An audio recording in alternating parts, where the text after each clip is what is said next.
রাবিয়া বাসী নামক একজন আল্লাহ তাবারাক তাআলা মনোনীত একজন বান্দী ছিলেন। ওই রাবিয়া বাসী জিন্দেগিতে জীবনে এত উপাসনা আমার আল্লাহ তাবারাক তাআলা করেছিলেন যে পৃথিবীর মধ্যে যেই মুনিবের যেই মালিকের কাজকর্ম করেছে ওই ওই মালিক আপনার তার সমস্ত কাজকে বাবা মাফ করে দিয়েছে।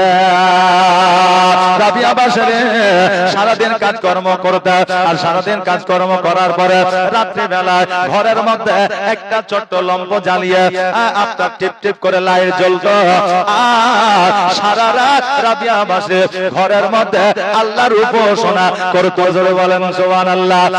মা জননী আজকে আপনাদের ক্ষেত্রে বলে দিয়ে যাই, আজকে শুধু লিপস্টিক লাগানোটা মেয়েদের ঐতিহ্য নয়, আজকে মেকআপ করাটা মায়েদের ঐতিহ্য নয়, মেলায় ঘোরা এটা মায়েদের ঐতিহ্য নয়।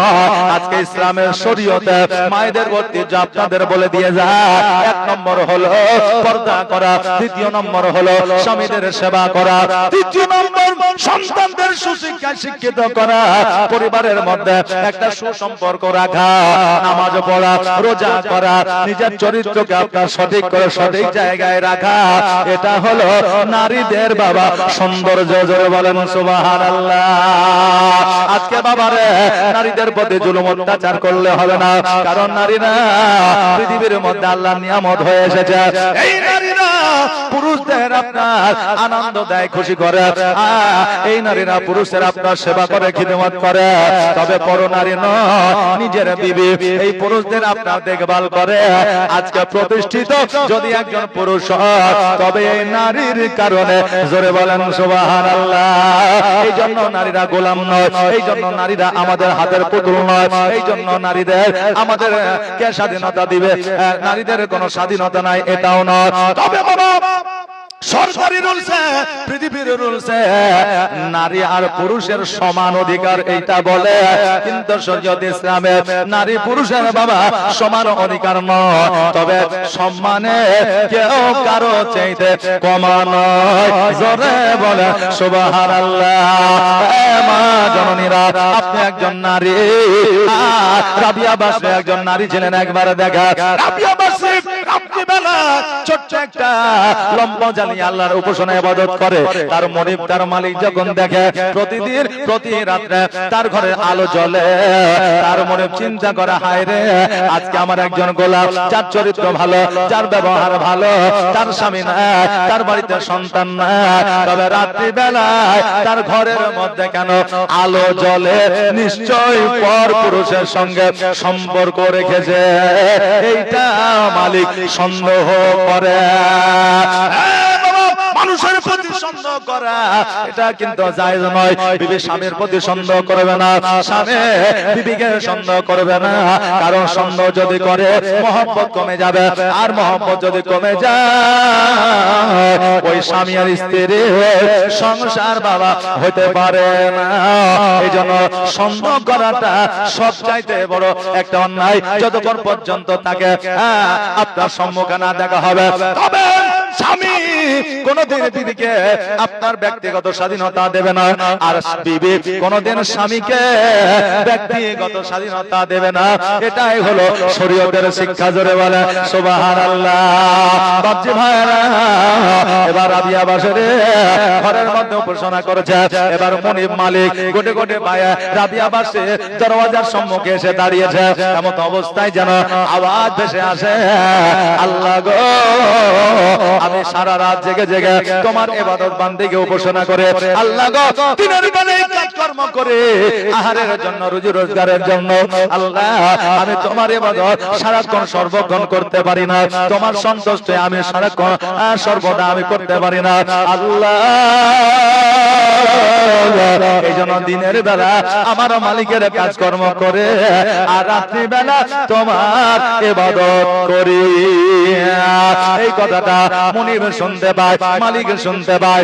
পরের দিন সকালবেলা এবার রাবিয়া বাসরীকে বলতেছে, রাবিয়া বাসরী আজকে আমার কাজকর্ম তোমাকে করতে হবে না। রাবিয়া বাসরী বলতেছে, ওগো আমার মালিক, ওগো আমার মনিব, আজকে আমি যদি কাজকর্ম না করি আমি কি খাইবো, আমি কোথায় টাকা পয়সা পাবো? মনিব বলে, রাবিয়া বাসরী শোনো, রাত্রি বেলায় তোমার দোয়া তোমার প্রার্থনা আমি শুনেছি, অতএব শোনো রে, আজকে থেকে তুমি শুধুমাত্র আল্লাহর ইবাদত বান্দেগি উপাসনা করবে, আর আমি তোমার মনে তোমাকে মাসের মাস আমি বেতন পাঠায়া দেব, খাবার পাঠায়া দেব, পানি পাঠায়া দেব, খেজুর পাঠায়া দেব, যেটা প্রয়োজন সেটাই আমি পাঠায়া দেব, তুমি কোন রকমের চিন্তা করিও না। ওই রাবিয়া বাসরী আল্লাহর এত ইবাদত বান্দি করেছিলেন, ওই রাবিয়া বাসরী আল্লাহর মুমিনাত হয়ে গিয়েছিলেন। জোরে বলেন সুবহানাল্লাহ। বাপজি ভাইরা, ওই রাবিয়া বাসরী মদিনায় না গিয়া আপনার হজের সব তিনি নিজের বাড়িতেই পেয়েছিলেন। জোরে বলেন সুবহানাল্লাহ। আজকে মদিনায় গেলে শুধুমাত্র হজ হবে এটা বাবা কথা নয়, মনে অন্তরে মহব্বত রাখতে হবে, মায়ের খিদমত করতে হবে, মায়ের পায়ে চুম্বন করতে হবে। মা যদি সন্তানের প্রতি খুশি হয়ে যায়, আমার আল্লাহ তাবারক তাআলা বলে ওই সন্তানের নেকির খাতা আমি একটা করে মাকবুল হজের সব আমি লিপিবদ্ধ করে দিয়ে। জোরে বলে সুবহানাল্লাহ। বাবাজি ভাইরা, ওই রাবিয়া বাসরী একজন মহিলা হইয়া কাফেলা লইয়া সকল মহিলাদেরকে বলল, মহিলারা শোনো রে, আজকে সোনার মদিনায় যাব, নবীর রওজা মুবারকে যাব, নবীর রওজা জিয়ারত করব, হজের উদ্দেশ্যে রওনা দিব। সবাই মিলে একত্রিত হইয়া কাফেলা লইয়া গাধার পৃষ্ঠে চেপে মদিনার দিকে রওনা হয়ে গেল। আহারে বাবা, রাবিয়া বাসরী কাফেলা লইয়া মরুভূমি দিয়া গাধার পৃষ্ঠে চাপিয়া আপনার সোনার মদিনার দিকে যখন রওনা হয়ে গেল, মধ্য রাস্তায় যাইয়া এবার রাবিয়া বাসরী বলতেছে, এই আমার কাফেলার লোকেরা, এসো আমরা এই জায়গায় একটু আরাম করে নি, একটু বিশ্রাম করে নি। এবার সবাই মিলে বাবা একটু আরামের জন্য দাঁড়িয়ে যায়, বিশ্রাম করার জন্য দাঁড়িয়ে যায়। হঠাৎ করে চোখ বন্ধ করে যখন আরাম করতে আছে, যেন বাবা রাবিয়া বাসরী যেন ঘুম চলে এসেছে। এবার ঘুম থেকে ওঠার পরে আবার পুনরায় মদিনার দিকে রওনা হবে।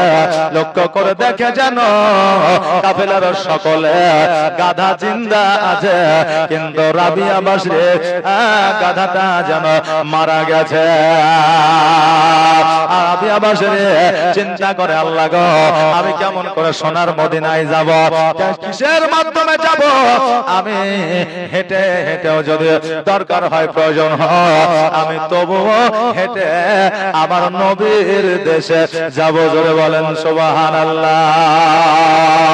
বাবাজি ভাইরা, এবার রাবিয়া বাসরীর সঙ্গে যে কাফেলার লোকেরা ছিল তারা বলতেছে, রাবিয়া বাসরী শোনো, আজকে তোমার গাধা মারা গেছে তো কি হয়েছে, আজকে আমাদের গাধার পৃষ্ঠে চেপে তুমি চলো। রাবিয়া বাসরী বলে, শোনো রে, আজকাল সবার গাধা জিন্দা থাকলো, আমার গাধাটা কেন মারা গেল? আল্লাহ চাই না আমি গাধার পৃষ্ঠে চেপে আমি সোনার মদিনায় যাই, আল্লাহ চাই যে এভাবে আমি সেইভাবে সোনার মদিনাতে যাব। বাবাজি ভাইরা, আমার রাবিয়া বাসরী সকল কাফেলার লোকে মদিনার দিকে পাঠিয়ে দিল। আমার রাবিয়া বাসরী হেঁটে হেঁটে মদিনার পথে যেন রওনা হইল। আহারে বাবা, এবার গরম মরুভূমিতে চলার কারণে আজকে রাবিয়া বাসরী আপনার পায়ের মধ্যে যেন ছাল পড়ে গেল, যেন আপনার ভূষা নিয়ে নিল, ঘা যেন হয়ে গেল। আর রাবিয়া বাসরী যেন চলতে পারে না, এত কষ্ট, এত ব্যথা, এত বেদনা, এত যন্ত্রণা, তবু মদিনার পথে হাঁটা যেন বন্ধ করে না।